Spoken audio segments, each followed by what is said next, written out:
Assalamualaikum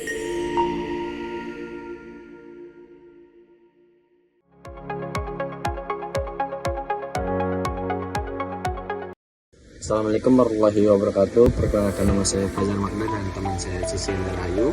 Di sini kita akan menjelaskan tentang pengaruh kualitas produk dan harga terhadap keputusan pembelian motor Vespa Matic pada Premier International Dealer di Gambir, Jakarta Pusat. Yang pertama itu adalah latar belakang. Persaingan dalam industri otomotif, khususnya sepeda motor, semakin ketat dari waktu ke waktu. Merek-merek ternama belum menawarkan produk terbaik dengan harga yang kompetitif. Salah satu merek yang tetap eksis dan memiliki segmen pasar tersendiri adalah Vespa.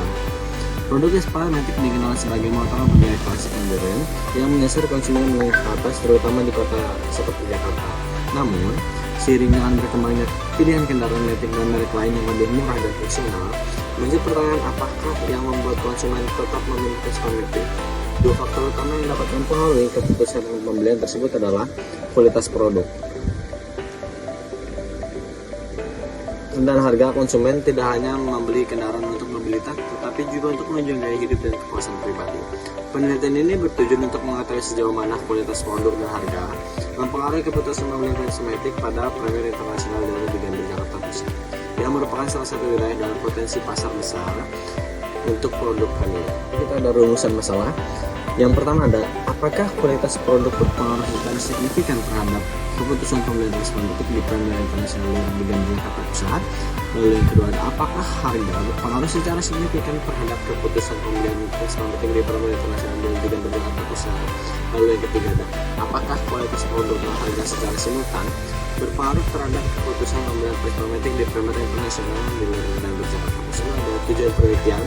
Yang pertama adalah untuk menganalisis mempengaruhi kualitas produk terhadap keputusan pembelian Vespa Matic di Premier International di Jakarta Pusat. Lalu ada untuk menganalisis pengaruh harga terhadap keputusan pembelian Vespa Matic di Premier International di Jakarta Pusat. Lalu yang ketiga ada untuk menganalisis pengaruh kualitas produk dan harga secara simultan terhadap keputusan pembelian Vespa Matic di Premier International di Gambir, Jakarta Pusat. Lalu kita masuk ke manfaat penelitian. Yang pertama ada manfaat teoritis, yaitu memberikan kontribusi terhadap struktur pemasaran, khususnya dalam aspek perilaku konsumen dan pengaruh variabel pemasaran terhadap keputusan pembelian. Yang kedua ada manfaat praktis, yaitu memberikan masukan kepada produsen dan distributor Vespa dalam meningkatkan kualitas dan menetapkan strategi harga yang sesuai dengan ekspektasi pasar Vespa Matic di Premier International Gambir, Jakarta Pusat. Kita ada ruang lingkup. Pada pelaksanaan penelitian yang saat ini dilakukan merupakan penelitian langsung di lapangan, yakni dengan melakukan survei kepada konsumen motor Vespa Matic di area wilayah Gambir, Jakarta Pusat. Sebagai populasi responden pada penelitian membatasi permasalahannya pada pengaruh kualitas produk dan harga pada keputusan pembelian motor Vespa Matic di dealer Premier Gambir, Jakarta Pusat. Lalu kita masuk ke landasan teori. Menurut keterangan Kavler 2016, kualitas produk adalah kemampuan suatu produk untuk melaksanakan fungsinya, termasuk daya tahan, keandalan, ketepatan, kemudahan, pengoperasian dan atribut lain yang memberikan nilai kepada konsumen. Lalu ada menurut Santon 2009, harga merupakan salah satu-satunya elemen buaran pemasaran yang menghasilkan pendapatan dan sangat mempengaruhi persepsi konsumen terhadap nilai produk. Yang ketiga ada menurut Shefman and Cannock 2010, keputusan pembelian adalah proses yang dilalui individu dalam memilih, membeli, menggunakan, dan mengevaluasi produk atau jasa. Penelitian ini berangkat dari pemikiran bahwa keputusan pembelian konsumen terhadap motor Vespa Matic dipengaruhi oleh persepsi terhadap kualitas produk seperti desain, fitur, daya tahan, dan kenyamanan. Lalu ada persepsi terhadap harga, apakah sesuai dengan kualitas yang ditawarkan, kompetitif dan terjangkau. Lalu kedua variabel tersebut diasumsikan memiliki pengaruh baik secara parsial maupun simultan pada variabel keputusan pembelian. Lalu di sini kita masuk ke kerangka berpikir. Kita bisa lihat dari tabel. Lalu kita hipotesis satunya itu adalah kualitas produk X1 berpengaruh kepada keputusan pembelian. Jadi hipotesis satunya itu terdapat pengaruh yang signifikan antara kualitas produk terhadap keputusan pembelian motor Vespa Matic pada Premier International Gambir, Jakarta Pusat. Lalu kita bisa lihat hipotesis 2-nya itu ada harga X2 atau berpengaruh kepada keputusan pembelian Y. Terdapat pengaruh yang signifikan antara harga terhadap keputusan pembelian motor. Lalu kita masuk hipotesis 3-nya, kita bisa lihat dari kualitas produk dan harga berpengaruh terhadap keputusan pembelian Y. Jadi terdapat pengaruh yang signifikan secara simultan antara kualitas produk dan harga terhadap keputusan pembelian marketplace Palmetic pada Premier International Dealer di Gambir, Jakarta Pusat. Lalu kita masuk ke dalam metode penelitian. Di sini jenis penelitian yang kita ambil adalah penelitian ini merupakan penelitian kuantitatif dengan pendekatan asosiatif karena bertujuan untuk mengetahui pengaruh antara dua variabel independen, kualitas produk dan harga, terhadap variabel dependen atau keputusan pembelian. Lalu ada populasi dan sampel. Populasi seluruh konsumen yang telah membeli motor Vespa Matic melalui Premier International Dealer di Gambir, Jakarta Pusat. Sampel responden yang dipilih menggunakan metode persuasif sampling, yaitu pelanggan yang telah membeli Vespa Matic di Premier International Dealer dalam 6 bulan terakhir bersedia mengisi kuesioner dan jumlah yang sampel misalnya 70 orang ditentukan menggunakan rumus Solvin. Untuk metode pengumpulan datanya, data yang diperoleh langsung hasil dari penyebaran kuesioner kepada konsumen Vespa Matic di Premier Internasional. Berikut link kuesionernya terlampir. Lalu yang keempat ada teknik analisis data. Yang pertama uji validitas dan reliabilitas. Yang kedua uji asumsi klasik, uji normalitas, uji multikolinialitas, uji heterokedastisitas. Yang ketiga ada uji hipotesis, uji T, uji F, dan yang keempat uji koefisien determinasi. Lalu kita masuk ke hasil uji validitas. Di sini hasil uji validitas X1, nilai R-table pada R-table statistik didapat sebesar 0,2352 pada uji validitas yang dilakukan pada variabel kualitas produk atau X1 yang dapat dilihat pada kolom korelasi. Diketahui bahwa semua nilai R hitung lebih besar dari R-table, yang artinya semua indikator pada kuesioner tersebut dinyatakan valid. Untuk hasil uji validitas X2, nilai R-table pada tabel R statistik didapat sebesar 0,2352 pada uji validitas yang dapat dilakukan pada variabel harga atau X2 yang dapat dilihat pada kolom korelasi. Diketahui bahwa semua nilai R hitung lebih besar dari R-table, yang artinya semua indikator pada kuesioner tersebut dinyatakan valid.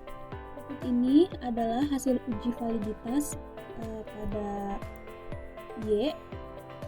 Nilai berdasarkan tabel di atas, nilai R-table pada tabel R statistik didapatkan sebesar 0,2352 pada uji validitas yang dilakukan pada variabel keputusan pembelian atau Y yang dapat dilihat pada kolom korelasi. Diketahui bahwa semua nilai R itu lebih besar dari R-table, yang artinya semua indikator pada kuesioner tersebut dinyatakan valid. Lalu berikut ini adalah hasil uji reliabilitas. Berdasarkan hasil uji reliabilitas terhadap butir-butir instrumen, dapat disimpulkan bahwa setiap pertanyaan dalam instrumen tersebut menunjukkan tingkat konsistensi yang tinggi dan dinyatakan reliable.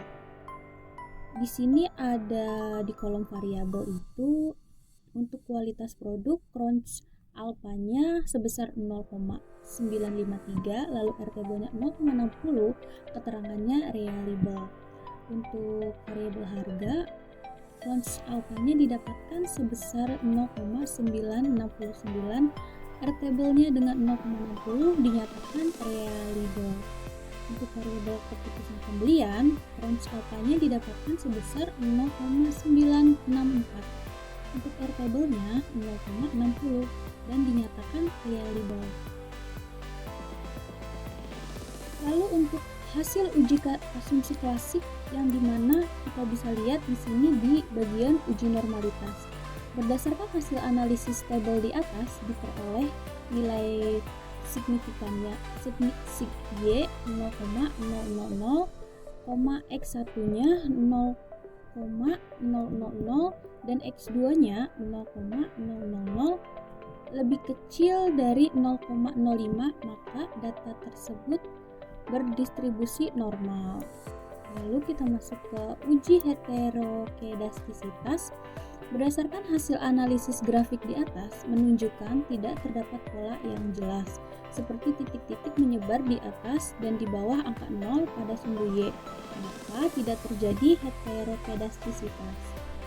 Lalu kita masuk ke uji multikoleniaritas.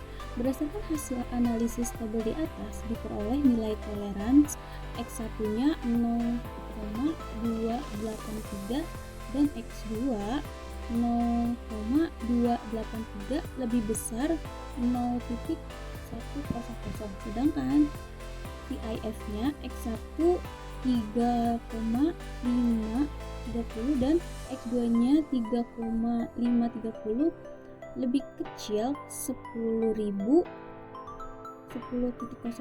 maka dapat disimpulkan tidak terjadi gejala multikoleniaritas. Lalu kita masuk ke hasil uji hipotesis, yang dimana uji F atau simultan didapatkan sebesar seperti tabel di atas, dan dapat kita simpulkan berdasarkan hasil analisis tabel di atas didapatkan nilai F hitung yaitu 116,648 lebih besar F table 3,984 dan nilai sigma 0,00 lebih kecil dari 0,05, maka dapat disimpulkan terdapat pengaruh positif dan signifikan variabel X1 dan X2 secara simultan terhadap Y, sehingga H3 diterima dan H0 ditolak. Lalu kita masuk ke uji T atau partial. Berikut ini sudah terlampir hasil ujinya. Lalu dapat kita asumsikan berdasarkan hasil analisis tabel di atas diperoleh nilai T hitung sebesar 0,2.095 lebih besar T table, yang dimana nilainya 1,668 dan nilai sigma 0,40 lebih besar dari 0,05, maka dapat disimpulkan kualitas produk berpengaruh positif dan tidak signifikan pada keputusan pembelian motor Vespa Matic pada Premier International Dealer Gambir, Jakarta Pusat. Maka H1 ditolak dan H0 diterima. Yang kedua, berdasarkan hasil analisis tabel di atas diperoleh nilai T hitung sebesar 6,279 lebih besar dari T table, yang dimana bernilai 1,668 dan nilai sigma 0,00 lebih kecil dari 0,05, maka dapat disimpulkan harga berpengaruh positif dan signifikan pada keputusan pembelian motor Vespa Matic pada Premier International Dealer di Gambir, Jakarta Pusat. Kesimpulannya, H2 diterima dan H0 ditolak. Lalu kita masuk ke uji koefisien determinasi. Menurut Ghazali, koefisien ini menunjukkan seberapa besar presentase variasi variabel independen yang digunakan dalam model mampu menjelaskan variasi variabel dependen. Berikut ini adalah hasil dari uji koefisien determinasi. Dapat kita simpulkan berdasarkan hasil analisis di atas diperoleh presentase keragaman variabel keputusan pembelian atau Y yang dapat dijelaskan oleh variabel kualitas produk X1 dan harga X2 adalah 77,7%, sedangkan 88,1% sisanya dapat dijelaskan oleh variabel lain di luar model regresi. Berikut ini adalah lampiran dari tabel kuesioner, tabel uji F, dan tabel uji T yang kami dapatkan dari makalah ini. Dan Lampiran ini menjadi penutup presentasi saya dan teman saya Fajar. Kurang lebihnya mohon dimaafkan. Wabillahi taufiq wal hidayah. Wassalamualaikum warahmatullahi wabarakatuh.